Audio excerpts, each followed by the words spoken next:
person-centered plan. Okay?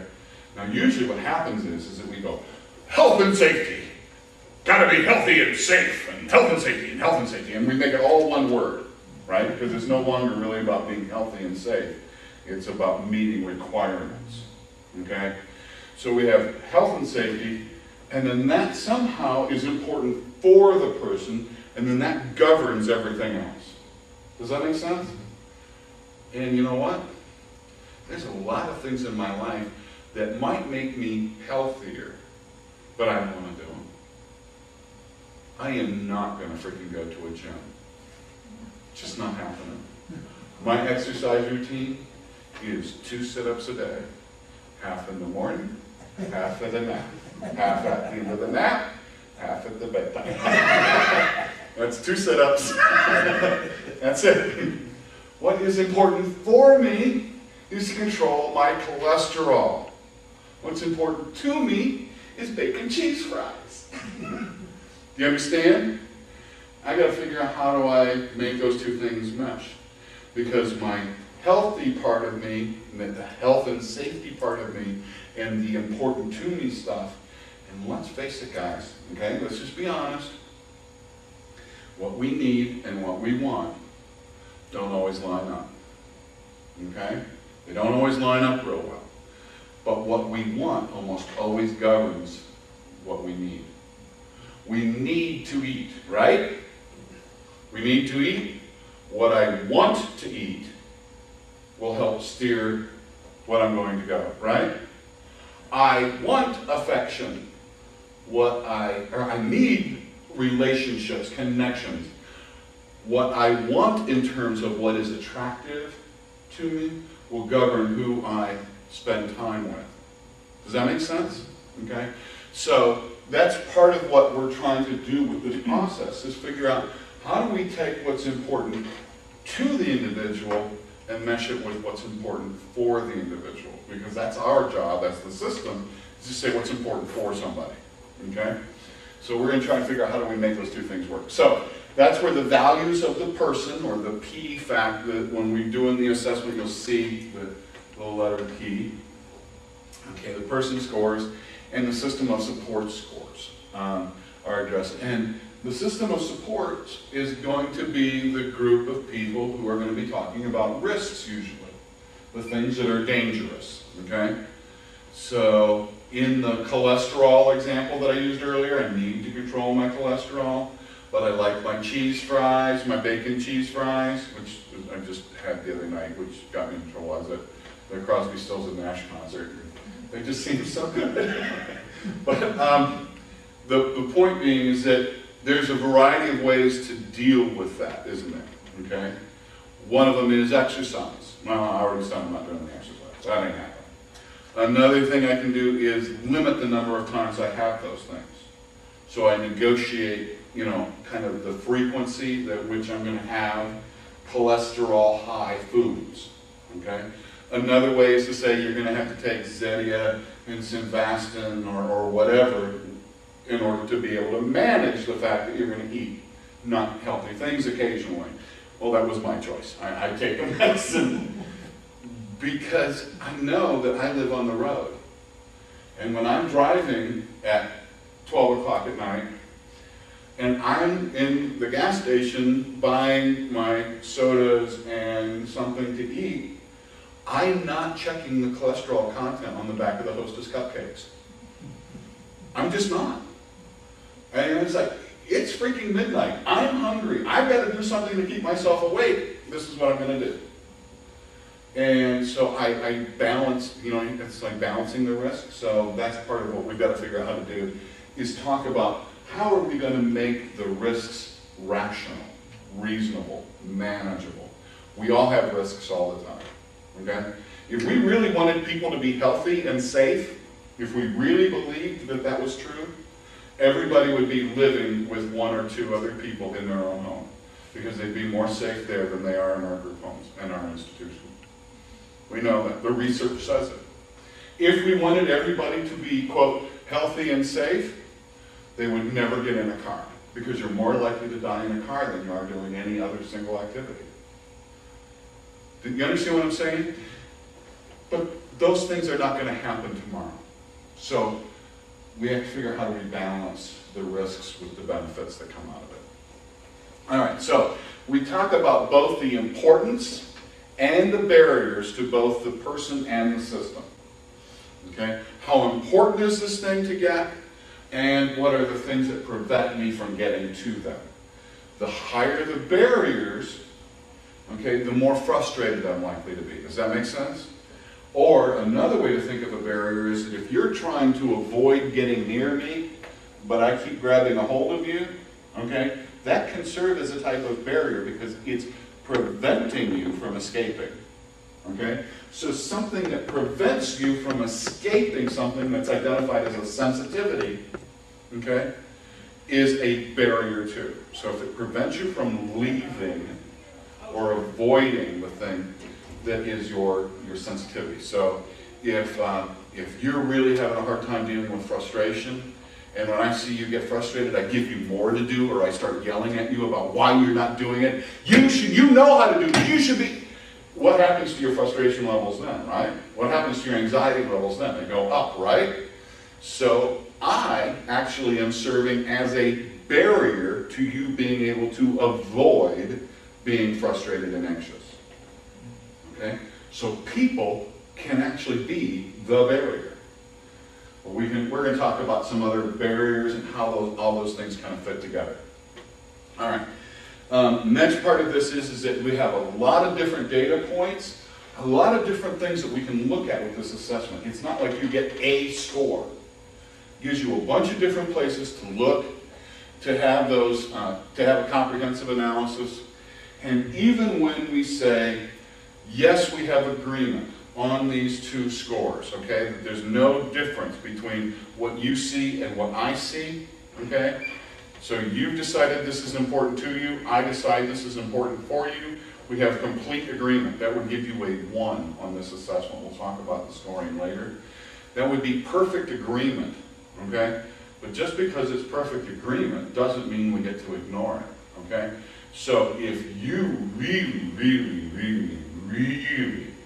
don't want to be living in my group home, and you've decided that this is absolutely fundamental, issue for you, and we use over here independence and self-determination, number 5 when we get to the assessments. Okay, we'll say independence and self-determination, and that is absolutely the highest importance to you is a 10, right? That's as high as it goes. And because there's no way I'm letting you out of my group home, that's a 10 too, all right? So you just maxed out on that score, okay? Now I'm going to say, yes, in good self-determination is important for him. He needs to know how to do that, and he's always doing it wrong. So notice how my reasoning is different? And he needs to learn how to make good decisions, and, okay, so I'm coming off as kind of a jerk right now, but the point is that I'm trying to contrast it, that even though I'm saying it's really important, okay, so and he's saying that the barrier to going out into the real world and having the life that he wants is my stupid rules. And now listen to what I'm saying the barrier is, okay? The reason he can't make those good decisions is his own bad behavior. He's always doing things that cause trouble. So even though our score is the same, we both scored it a 10 and a 10. We both came up with 100 as the result of that. And we look at it and we say we have perfect agreement on what that score is. But we're coming at it from very different perspectives. Does that make sense? So even though we have an agreement on the number, doesn't mean we don't have to have the conversation. Okay? And we don't have to think about what we're going to do. This also works very well for people who do not have an active verbal language, or especially an expressive language. And here's what we start talking about is the behavioral basis. So we take a look at what does the behavioral pattern seem to say. So this fits with the folks who are doing functional behavior assessments, the FBA kind of stuff. What is it does it seem like it's trying to achieve? What are they trying to get? And then all you do is say, where does that fit in these fundamental motives?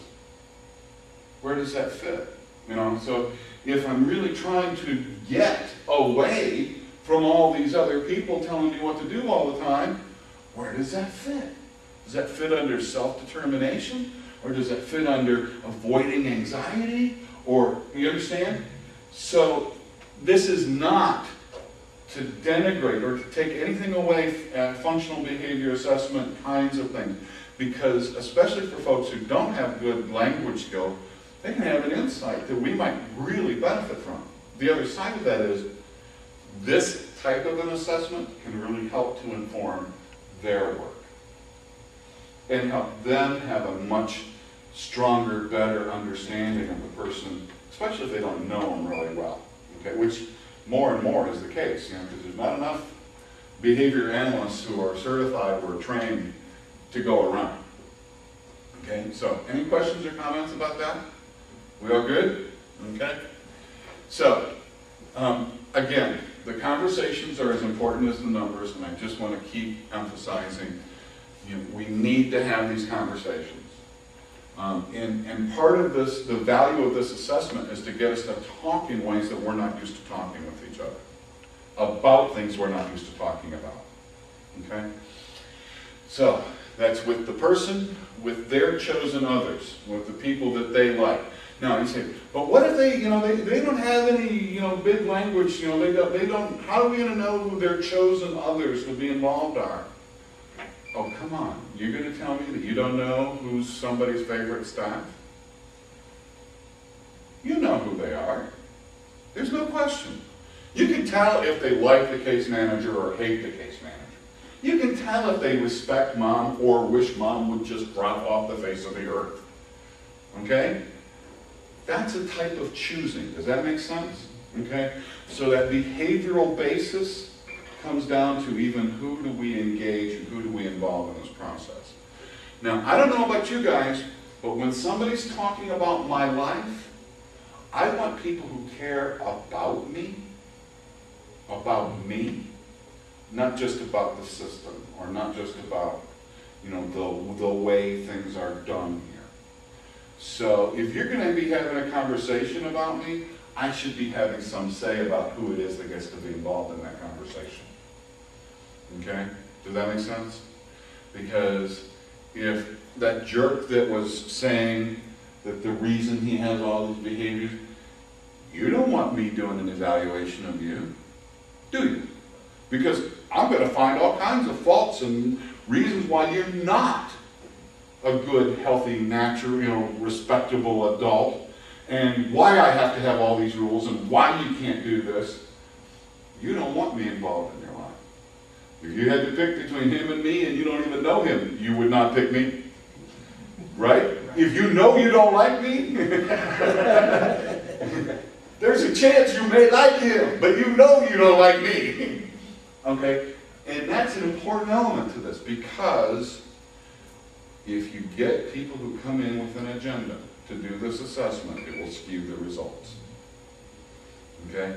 So you have to listen to the conversation. What is being said? Because there's times when I've had to tell programs, organizations, do not consider his data. Because it wasn't about him. It wasn't the assessment. The information that I got was not about the person. It was about them and their agenda. And when you see that, when you hear that, you have to say, you know, whether it's overtly by a supervisor or as a team, you have to make the decision, okay, we know where they're coming from and it's not helpful. Does that make sense? Okay? So, really, really, really important that we pay attention to what's being said and why it's being said in this process as well. So, with the staff, and I'll tell you, one of the other things that I have learned in the last, 10, 11 years of doing this assessment now, is that sometimes the friends, their fellow residents, the people they spend a lot of time with, the people that like or like them, or at least like them, dislike them the least, have really good insight, okay? And we've seen this with some of the work that we did in a couple of other programs, one of other programs here in Missouri in particular, but also in Fulton County, but also up in St. Louis, is that it's interesting when somebody who's a fellow resident or, you know, hangs out with them on a regular basis, the insight that they can share. That that person may not even know, or may not be able to say, well, you know, he just does that because he's really lonely.